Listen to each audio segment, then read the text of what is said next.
కేసీఆర్ మీద న్యాయ విచారణ అనాలా, కేసీఆర్ ప్రభుత్వ వైఫల్యం మీద న్యాయ విచారణ అనాలంటే రెండు ఏది చూసినా ఒకటే.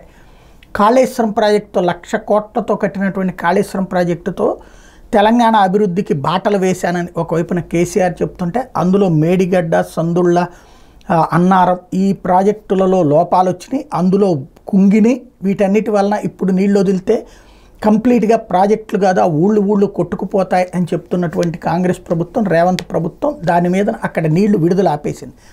ఆ విడుదల ఆపిన దాన్ని ఆగ్రహించినటువంటిది కావాలని చెప్పి మమ్మల్ని దొంగల్ని చేసి చూపెట్టడానికి ఆపుతున్నారు అని ఆరోపిస్తున్నది బీఆర్ఎస్ పార్టీ. ఇప్పుడు కథ మారింది. దాని మీద విచారణ చేస్తామంటూ ఎన్నికల ముందు ఇచ్చిన హామీలో భాగంగా విచారణ వేశారు. ఇక్కడే అసలు పాయింట్ ఏంటంటే, జస్టిస్ పినాకపాణితో కూడినటువంటి మాజీ న్యాయమూర్తితో కూడినటువంటి ఒక కమిటీని విచారణకు వేశారు. ఆయన ఇవాళేమో ఆ 3 ప్రాజెక్టులు సందర్శిస్తారు. ఆ తర్వాత వచ్చినేమో రేపు ఎల్లుండి అధికారులతో మాట్లాడతారు. ఆ కాగ్గోళ నివేదికలు, ఇరిగేషన్ డిపార్ట్మెంట్కి సంబంధించిన అంత జాతీయ ప్రభుత్వపు నివేదికలు వీటన్నిటిని తీసుకుని వాటిని సమీక్షించి ఆ తర్వాతన జూన్ ఎండింగ్కి రిపోర్ట్ ఇస్తారు అన్నటువంటి. ఇక్కడే అసలు లాజిక్.